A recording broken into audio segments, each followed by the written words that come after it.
Not nervous at all. It's very easy. That's not scary. All right. All right, I'll start now.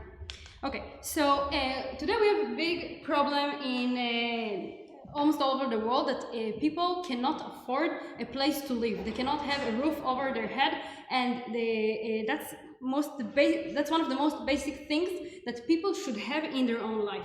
They should have a place to live, a place that they feel warm, they feel safe, they don't feel that something bad happened to them, and they can raise their children over there and go on.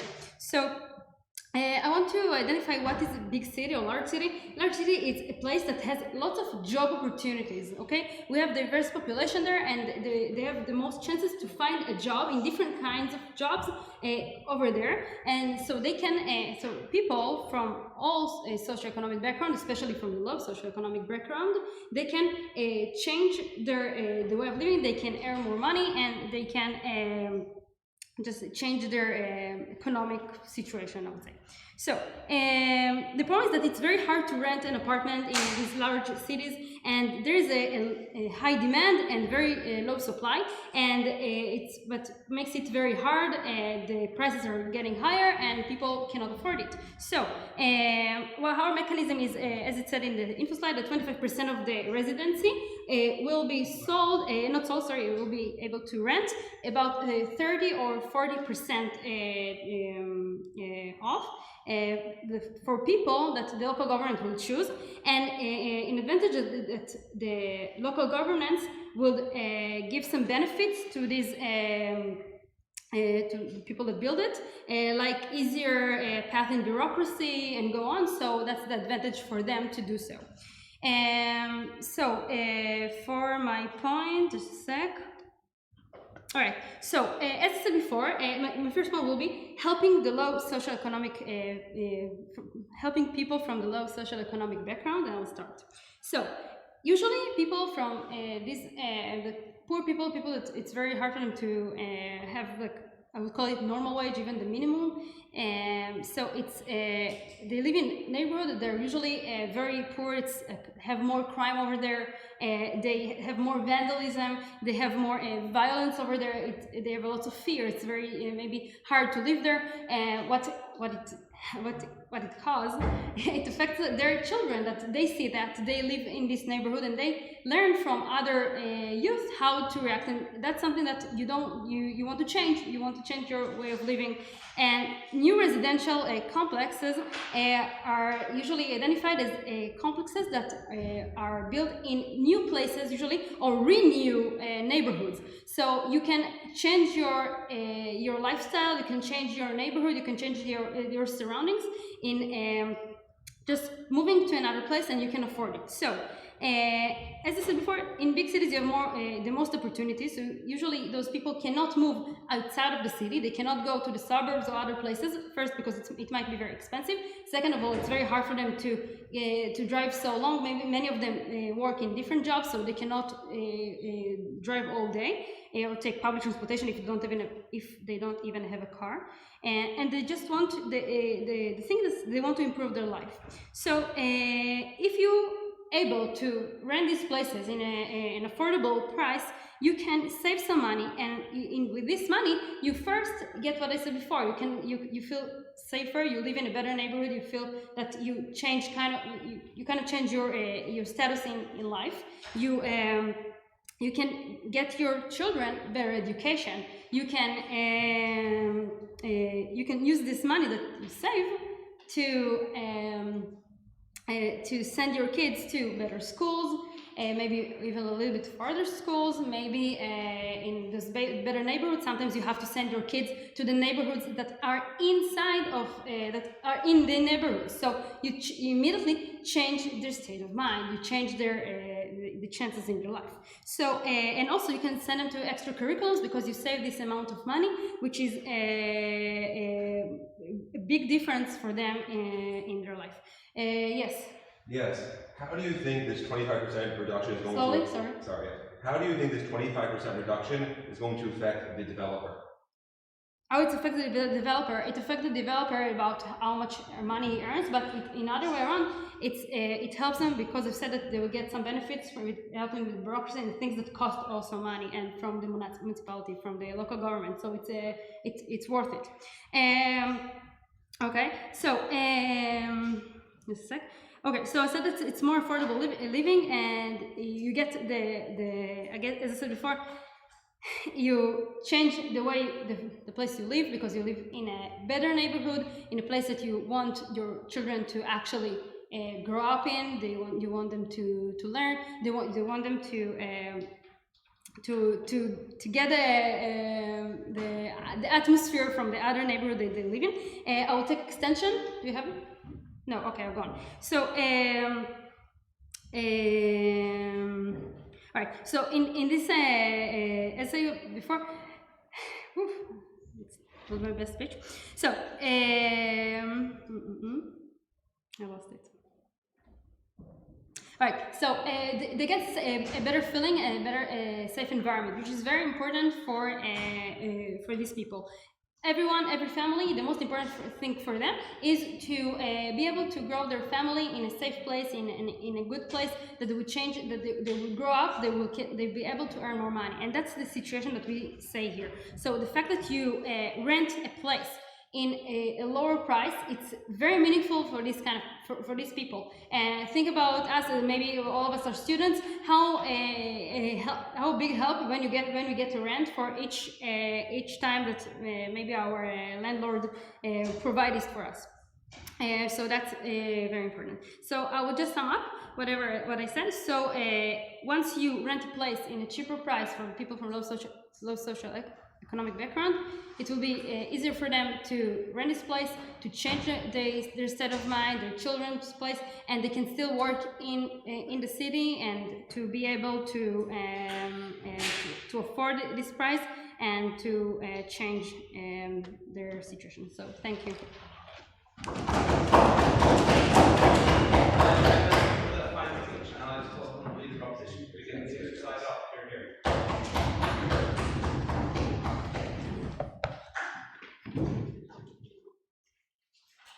Thank you.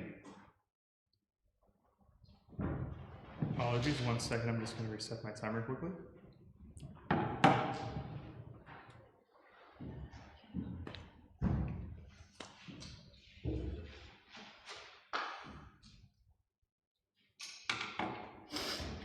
Well.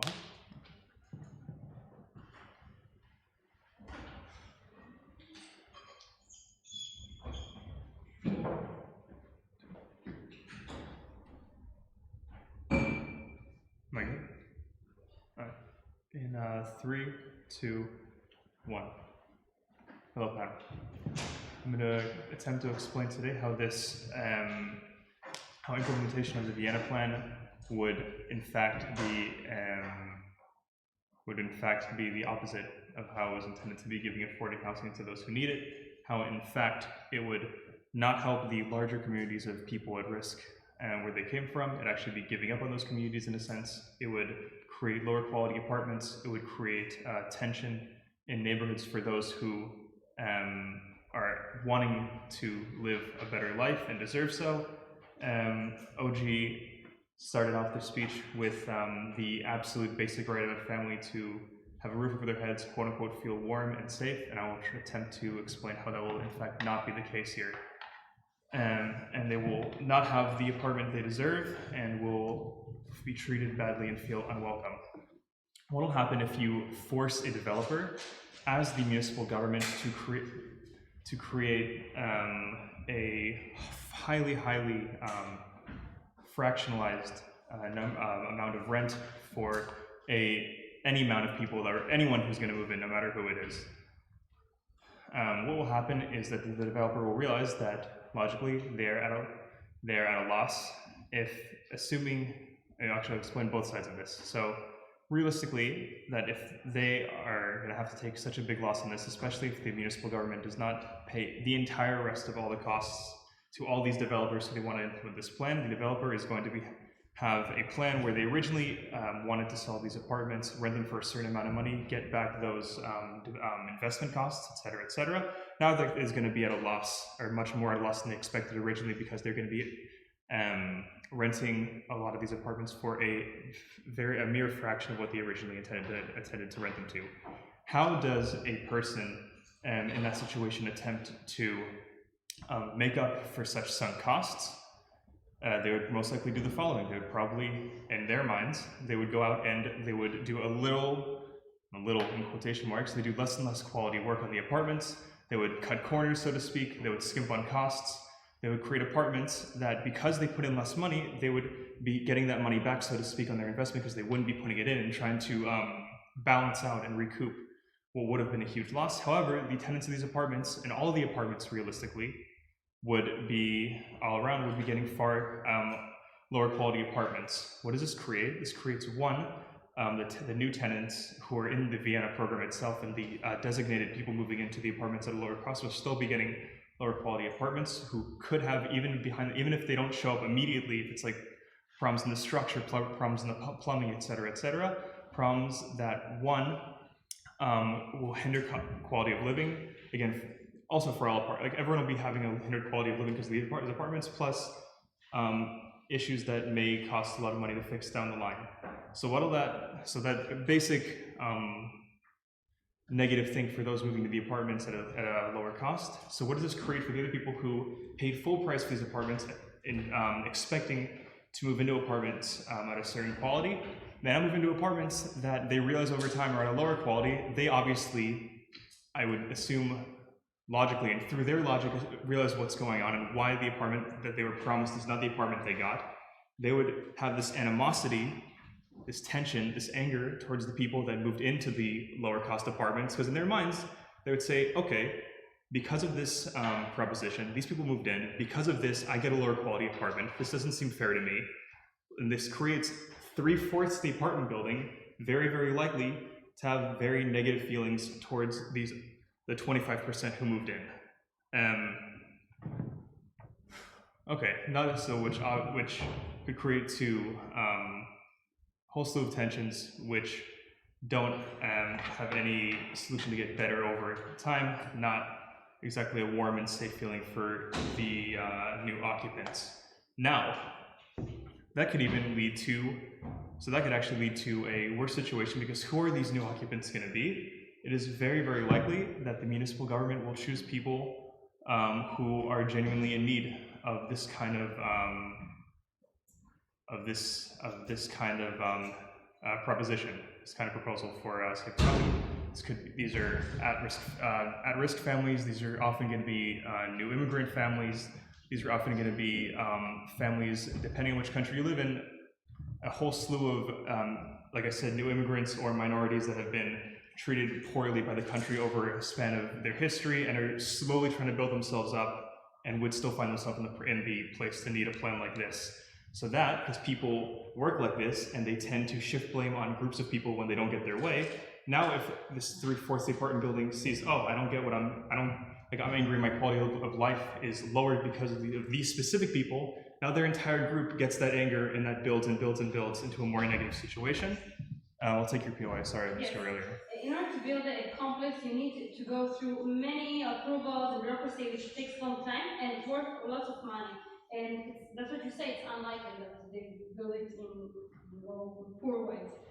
If that was the case, then no building ever would have any structural issues or issues in any other kind, and even in the wealthiest of neighborhoods, let alone buildings that the developer would specifically skim costs. Even when they don't skim costs, these have to even though they don't officially have to skim costs, these problems very often arise. Thank you.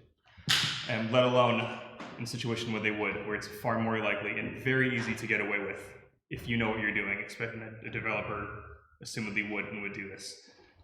So the second point I'll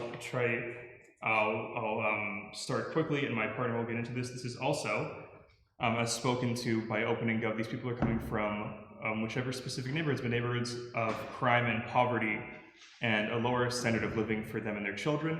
This, in effect, is the municipal government saying, in a sense, like what we have been doing isn't good enough, and we're giving up on those neighborhoods in a sense. What the past actions, whatever proposals we've had for those specific neighborhoods in the past, whatever money we've invested, whatever programs we've put in, they're not enough. So instead of going twofold into those neighborhoods and trying to improve them more, we're gonna say they don't actually matter enough, and we're going to go to these new neighborhoods or new building plans, and instead of improving those, we're gonna put these people a small amount instead of dealing with the whole at large. I beg you to propose and oppose. Sorry, English. To oppose and thank you.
Very sweet gesture. All right.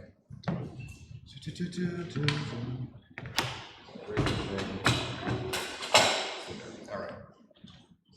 Let me set the time quickly, just for a second. All right. I will begin in 3, 2, 1. I'm going to add a couple points, build on the last one that my partner made about giving up in old neighborhoods. But first, some rebuttal. The Deputy Prime Minister discussed big cities. I think she even admitted to, the Prime Minister admitted to, that there are port towns in these cities already. If that wasn't, but that basically, like, look at Los Angeles, look at New York, these cities are ridden with port towns. So it seems that they're just moving people from a poor part of the large city into another part of the city. So if there's a question about transportation issues, that is what the city is. The city is a transportation. The amount of people in New York City that take the subway daily is absurd. And actually the subways are quite cheap that enable people to get around.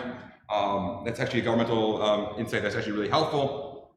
Even if you're living uptown in Harlem, you can get downtown and get to that job opportunity, no questions asked. Just because you move downtown into, let's say, I don't know, to Midtown, doesn't mean that opportunities necessarily, as the extension said, then doesn't mean that opportunities, you're going to get it. I think that you can, especially with the technology we have today, you can make the trip. I'll do competition. Idea of everyone has to have a roof over their head is a bold claim. But as the idea of homeostasis, there's a sense of purpose. But they never explain what, like who's getting chosen. It seems very arbitrary. Oh, it's people from this background, but not necessarily specifically who. Moving people is a concession. If you move people from a city, from one place to another, you're basically saying that what we just did before is a failure. Even if you say we're still going to put in a little more effort into that old place, you're basically saying we're moving on from that mission. The idea that they would be able to pay, they could pay less. Remember COVID, the amount of people, the landlords that were really struggling to uphold their apartments because tenants couldn't pay because of the jobs or whatever. They couldn't hold on to the apartments. They didn't have the money. So the idea that these owners can uphold 20%, 25%, which is a lot, is a little, in a sense, naive. All right, I'm going to build a couple points and then bring actually 2 counterfactuals. Okay, the first is how this actually reduces a sense of virtuous charity, in that the idea that, you know, an owner who sees that people are struggling in their lives, and, you know, I'm a good guy, I'm gonna give this place to this person for, you know, a lesser price. You know, there's a sense of commitment to something, a sense of like you want to give and help other people when it's autonomous. When the government starts saying you need to do this, you need to help out, you need to do this because, you know, we're telling you because whatever, whether it's well-intentioned or not, it compels, it sort of reduces that virtuous mentality in your mind. Because I'm not doing this on my own, I'm being forced to do this. I can't be charitable, I have to. There's a great example in California. This really awesome musician made these nice houses for all the poor people in the area in San Francisco. And the government was like, no, we want it, you know, we have to do this, it's our job, we're gonna pick up this homeless, and they cut down all these houses. And instead, and then afterwards, he was like, he was very upset. He was like, I'm trying to do this charitable thing and help them out, but the government is, this is, making this very difficult. And take that to another case of someone who actually has a stake in this, not just someone who's trying to help out on the sides. I have a stake in this, I'm gonna lose money, and now the government's trying to compel me to do something good. In the sense, we actually have the opposite effect and have greater grievances and more antagonism.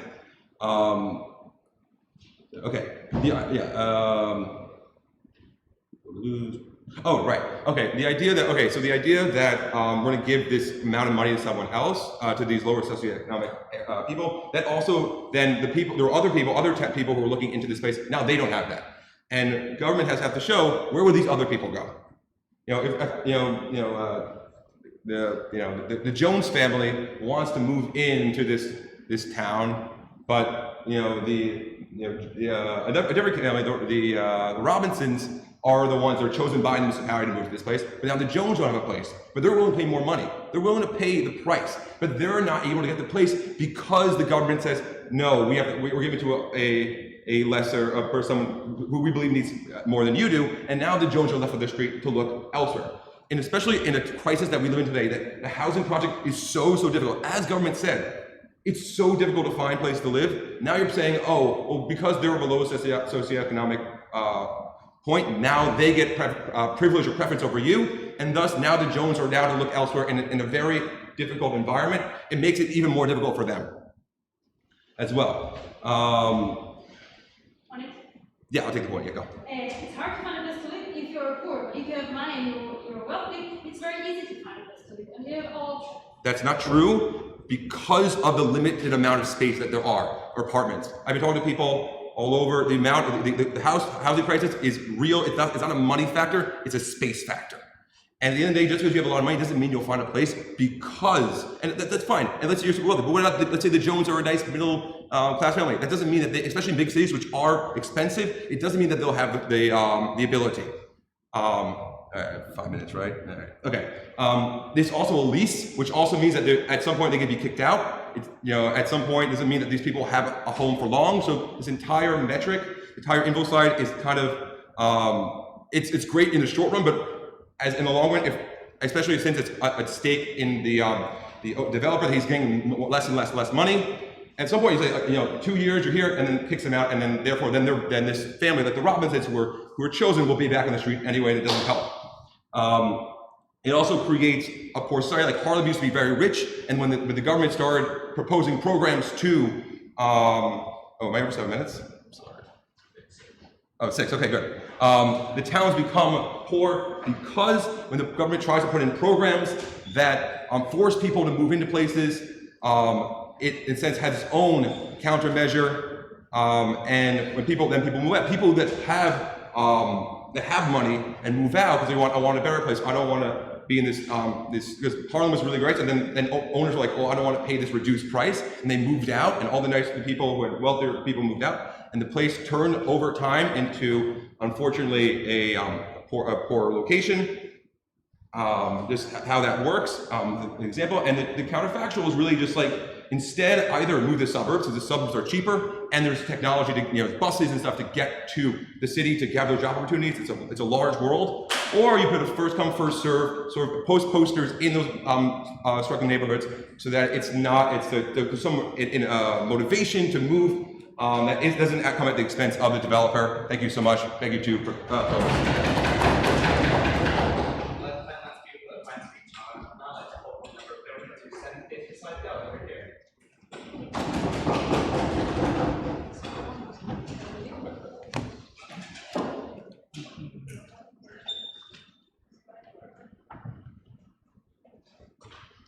Okay, starting my speech in 3, 2, 1. The bulk of my speech is going to be a vertical extension on our opening, because while they gave us some good impacts about how this could possibly influence people of lower socioeconomic status, they don't necessarily provide us with the analysis and the mechanisms for how this is the case and how this actually improves people's lives. So I'm going to provide you with 3 metrics to how this will actually, about how poorer individuals having the opportunity to live in a richer area in this housing because they can afford this housing is actually good for them and will be good for them in the future.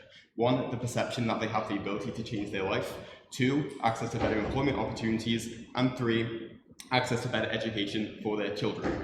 So I think it's very important to characterize why cities are divided into like rich and poor regions in the first place. This would be very important for my point. So naturally, when like a city is like building up, rich people all want to like congregate in one area because they see that there are more rich people like them, and they want to live in areas that they perceive as being better and as lower crime, because they associate poor people with having higher crime rates, and they want to live in an area with more people like them. And what this leads to is leads to businesses wanting to like deciding where to place themselves. They place themselves more towards the richer people because they know that they have more disposable income and can more spend their money on their products and their services. This also links to public transport, because we get some points from an opening opposition about how like public transport exists in these poorer regions, but this isn't actually the case.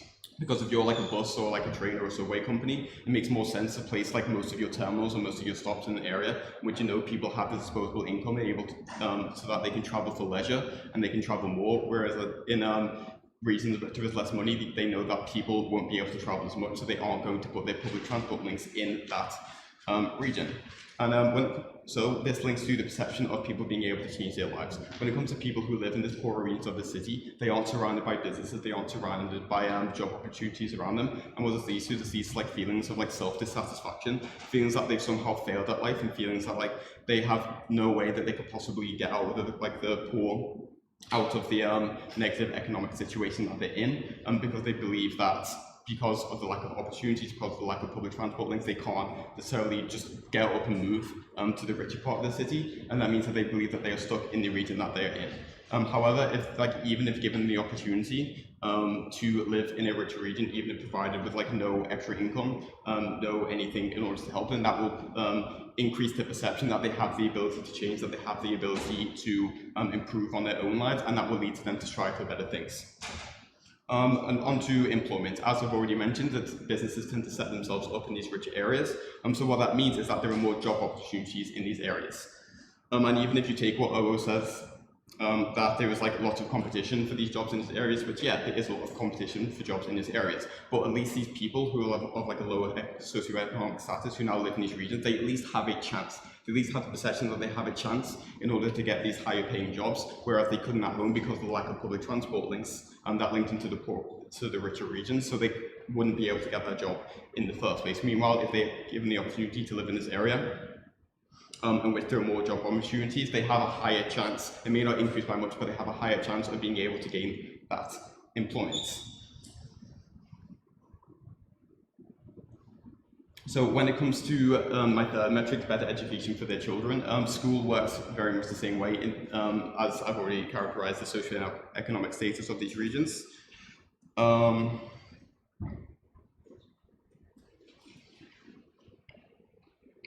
socioeconomic status of these regions, because what happens is schools are built in both regions, but there tends to be lower quality education in the poorer regions as opposed to the richer parts of the city. And this is because the good teachers, the teachers with the best qualifications, the best degrees, are those that are best at their job, they want to move towards the richer areas because they know they can get a higher paying salary if they move to the poorer regions. What this means is that all of like the teachers with the best degrees and all the best qualifications end up in the richer regions, and in the poorer regions they get left with the scraps. And what that means is this stops like a self-fulfilling cycle where governments give more funding to schools which have better grades, and when you have a region which has generally better teachers, they are bound to get better grades than those that are in the poorer regions. So these richer schools that already have like the better teachers in the better regions, they get more funding, and then the schools in the poorer regions, they get even less funding. So this like creates a self-fulfilling cycle where the people in the rich regions get better education, get access to better opportunities in order to improve their lives in the future, while those in poorer regions don't. So when it comes to these people who now have the opportunity in order to live in these more socially prosperous regions, they are able to access better education for their children. So even if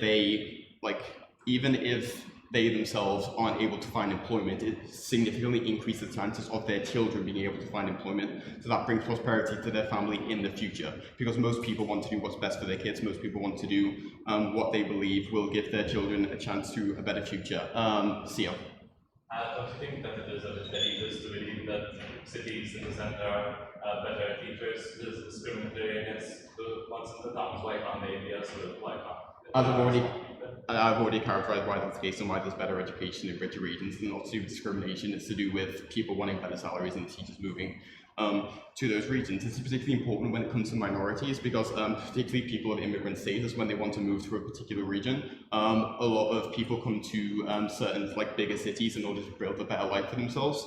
So they aren't always able to afford to live in the more prosperous regions of the city. So this is why you unfortunately have a lot of people of immigrant status who all move in these poorer regions, and giving this opportunity for them to at least have the chance to live in a more prosperous, rich region, gives them a better opportunity to change their life. OO also gives us this point about how, like, even if you have this housing, like, the developers will just skimp out on costs and have lower quality housing. However, even if you believe that's the case, my three metrics still stand, because because none of my metrics require that you live in like high quality housing. All that matters is that you live in the region where you have access to these opportunities, where you have access to education for your children, and you have yourself a perception of being able to build a better life for yourself and for your children. And that being said, thank you. Proud to propose.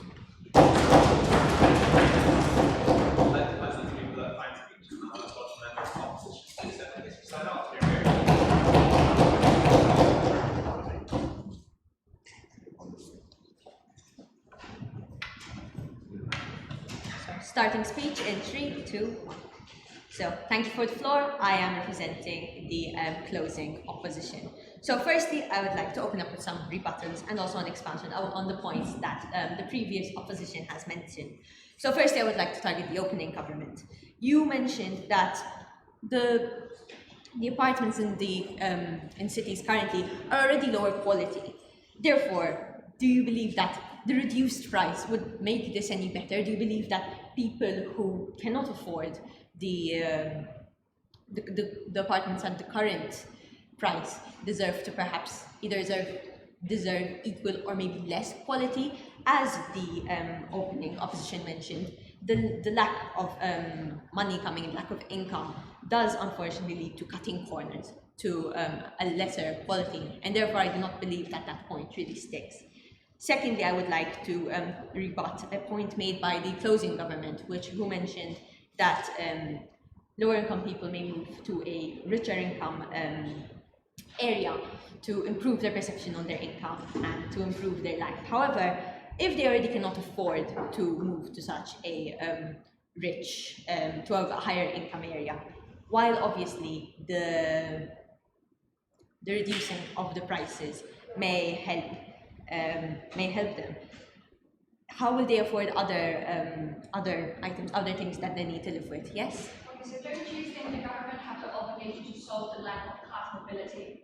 Sorry? Don't you think the government have the obligation to solve the lack of class mobility? Yes, of course, I do totally believe that. However, it is unfortunately perhaps done in a better way, which I will be expounding upon. Thirdly, a rebuttal to both the opening and closing government, which I would like to mention, is that opportunities are not limitless. The opening government did emphasize on how people deserve job opportunities regardless of where they are from, and I completely agree with that. However, the fact that job opportunities aren't limitless may lead to overpopulation, which leads to my first point. Unfortunately, as the info slide has said, only 25% of the unit is reduced to this 30 to 40% is reduced to this 30 to 40%. Therefore, to be able to properly aid for all the people that this incentive is bringing in, 25% of a unit is not enough. Several buildings must be built to properly be able to adequately serve for all the people that might want to move into the city, and therefore this leads to more apartments than required. 75% of these apartment blocks are still left empty, and therefore this is unsustainable on the environment. In a world where unfortunately we are striving for an environment, in cities where the environment is already heavily suffering from overpopulation, is increasing more units really what we want? Is building more units in order for these 25% to be only 25% of them to be beneficial towards these lower income earners really the way to be able to do this? Furthermore, the opposition would like to discuss the fact that such an incentive does unfortunately, in a way, disincentivize people from wanting to climb up the social ladder. Now, what does this mean exactly? People who enter the richer income areas, the cities, wanting to live a better life, obviously, if they are able to, if it is in fact successful, will climb up the social ladder, will get promoted, will get more income, and so on. And obviously, the Vienna model is dependent on a person's income, and therefore, if the increase in income of a person affects the price of the property that they are paying for, will this truly make the person truly convinced that they really should move up the social ladder and make more money? Because they do in fact then have to have to pay more for the property that they're currently in? Is the property that, unfortunately, as previously mentioned, the lower quality property, unfortunately, due to the cutting of corners, due to the lack of funding, is it worth the more money that they are spending? And therefore, it ends up leaving these the users of the property lost, confused as to whether or not it is truly worth actually climbing up the social ladder, or rather remaining at their current place to not have to pay more for such a lower quality apartment. This also disincentivizes entrepreneurial skills within people. Unfortunately, if someone is from a lower income is settled into that lower income, climbing up and being able to settle into that place it is difficult for them to expand and reach out, as they did not have the skills previously, as they were just simply given it. And therefore, the opposition does believe that this disincentivizes entrepreneurial skills and also people from climbing up the social ladder. Yes? Yes, we showed how helping people with low income will help the whole city with better education and less crime. This is a real justice and make a difference.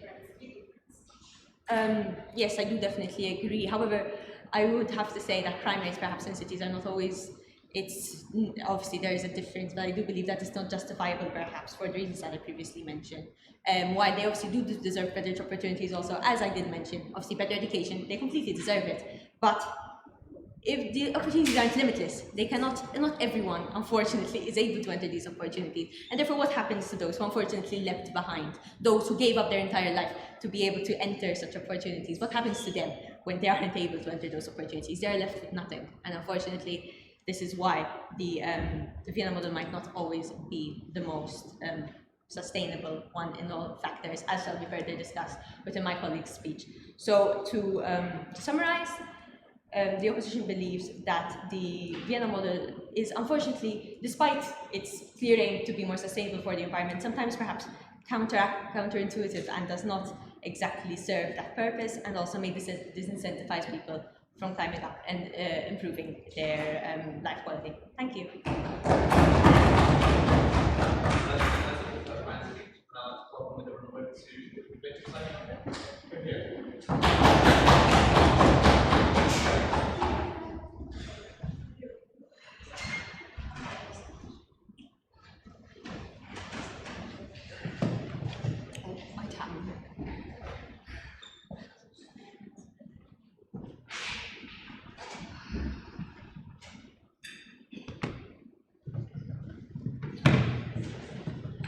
I will start my speech in 3, 2, 1. Okay, this has been extremely difficult debate to judge, or it's an extremely messy debate. So because we don't really know about who do we care about. We get here from the landlord, we get here from the developer, but what we actually care in the debate is should the government implement this kind of policy to benefit the lower class people in the society.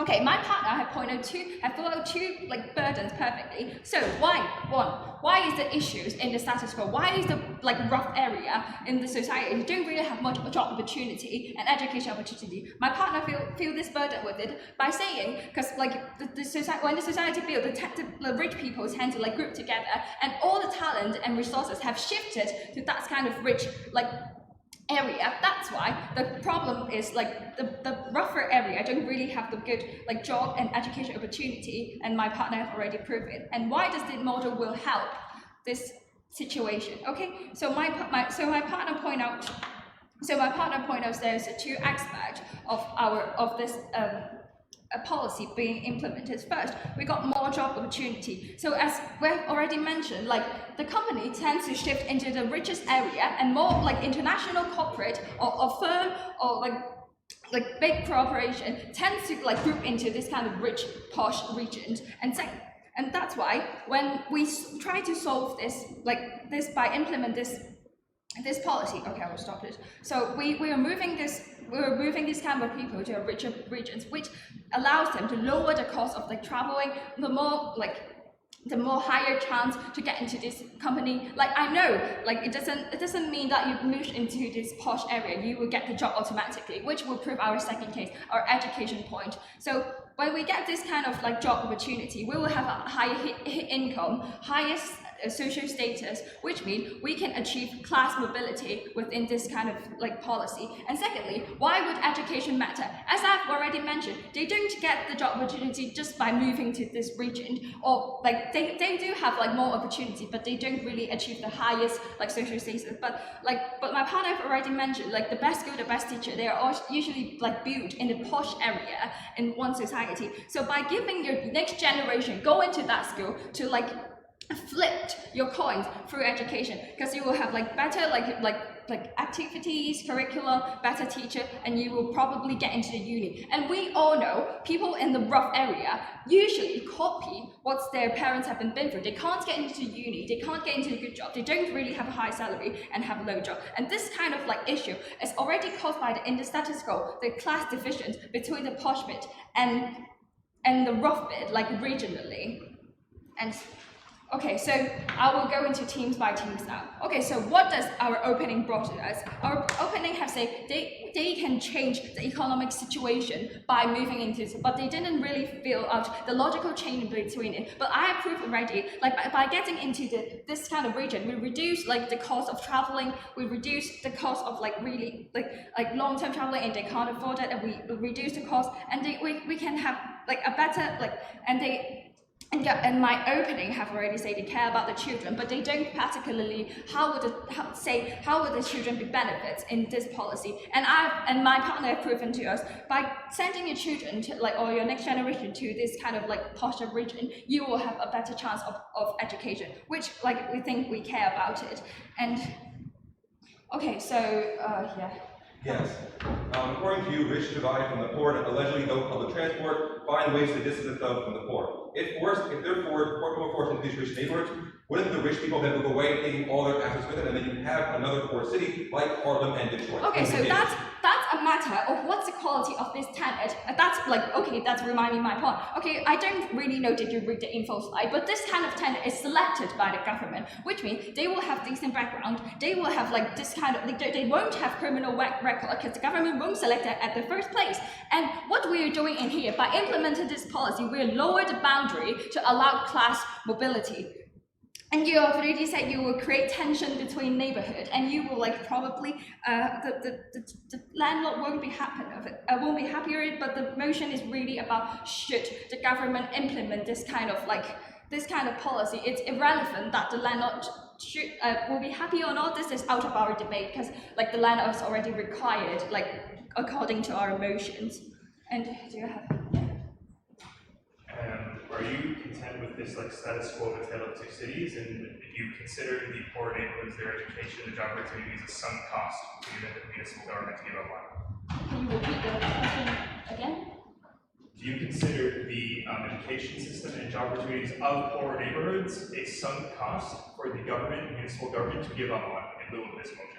Okay, so what we are talking about is, so these people have the choice to move into this kind of better society. When the government like is doing bad, we're not talking about cutting funding for this kind of rough bit of region. We are just lowering the boundary or implement this kind of like policy to help this kind of like probably a lower, nearly rich middle class people to get into this like region to have like better like job opportunity. And say, okay, so like in closing, and you were saying about like 25% is not enough, but it's not about how many percent to decrease. It's more about how should the government take the step to lower the boundary to between the middle class or the posh bit and the rough bit. And we government have already proven to you, like government do have this kind of obligation to fulfill this kind of like obligation to like shorten this kind of class mobility.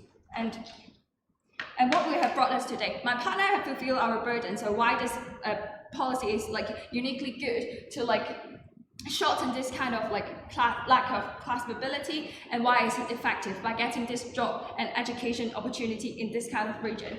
And I'm proud to propose.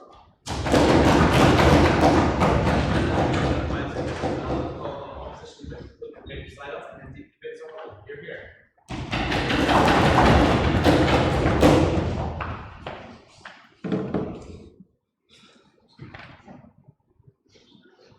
So 1, 2, 3. I'm on behalf of the opposition. I would first like to say how the opening government have made a mess with saying, firstly, that both of them have both mentioned this transition from a poor society to a rich society. And why are we mentioning this? This makes no sense whatsoever. We do not want to lose our tradition. We do not want to lose our culture. We have these characteristics of hometowns which make us so unique. Why are we striving to become a society that is all man-made, completely copy-paste? Why? That is not our intention here. We want to keep our tradition, we want to keep our culture. This is a suggestion of the second coming of the Industrial Revolution, whereby everyone moved into these big cities in order to work there, which did not turn out the way we all hoped it would. And now I will move on to what the closing said. They keep on saying that this transition from poor to rich is what we are looking for, but surely we should be striving for more moral economic equality, as the opening opposition said. A homeostasis here we're looking for. We are not looking for total annihilation of the poor sector. We want equality. That is what we strive for in our society, rather than these classes divisions that we keep creating, these sectors. So now I'll continue to move on to our own points. We start with this cost rental approach that seems so cheap, seems so affordable, seems so sustainable.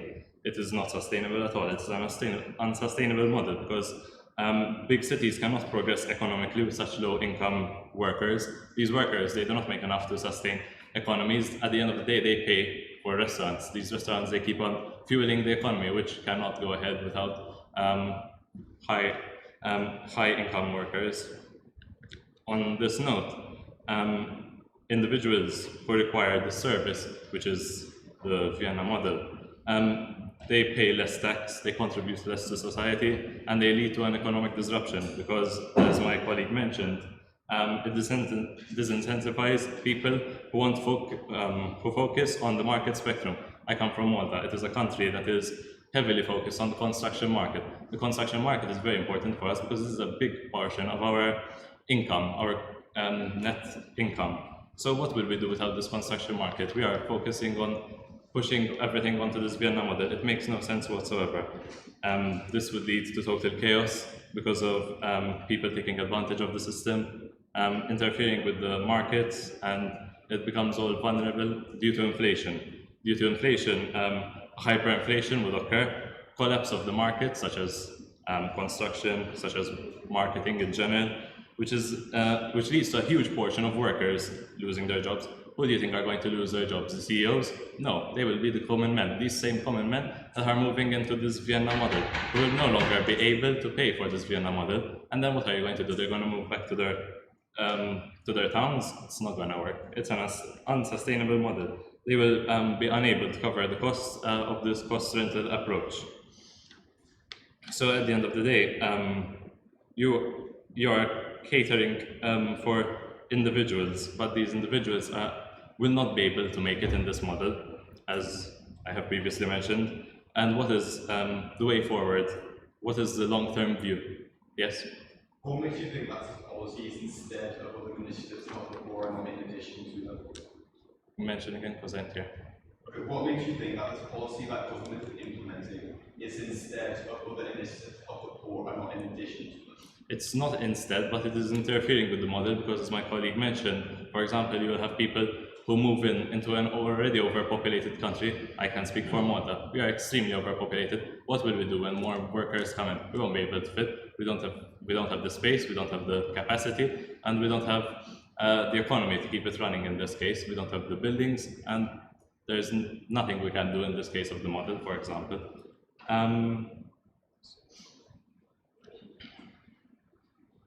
I will continue by saying the access to education that you mentioned earlier. This access to education is available, not just in these big cities, it's available everywhere. And we should emphasize this point that education should be available everywhere. Education is the key to the future. And that's why in hometowns, it should become emphasized that it is better quality. We don't want that the main cities are simply better quality. We want all education to be quality. We want a student to go anywhere and have an education that can take them wherever. It makes no difference. This is the society we want. We want equality, not elitist and classist in this case. So that is on the point of the education. Also, I would like to continue by saying how important, for example, the construction market is. Overall, not just in our country, construction market everywhere is important for keeping these businesses running. And for example, people who want to go into the construction market, if you do not have this availability anymore, then what would you do as an individual who was aiming to go into the construction market? There is no alternative, and then it's a good idea, but it's not a recipe against poverty. We need to be looking for more sustainable solutions. We need to be looking for solutions that will cater for the individual, situations that will cater for every individual, not just in the line of poverty, etc. We do not want to, as well, take away any of the hard work that the high earners have made. The high earners have also made a huge effort to be in the position that they are in, and therefore taking advantage of what they have achieved and what they have worked for so hard in their life for previous generations constantly. It's unfair to diminish on their work, and therefore it disintensifies anyone who wants to move into this field. So therefore, what is the way forward? Thank you very much.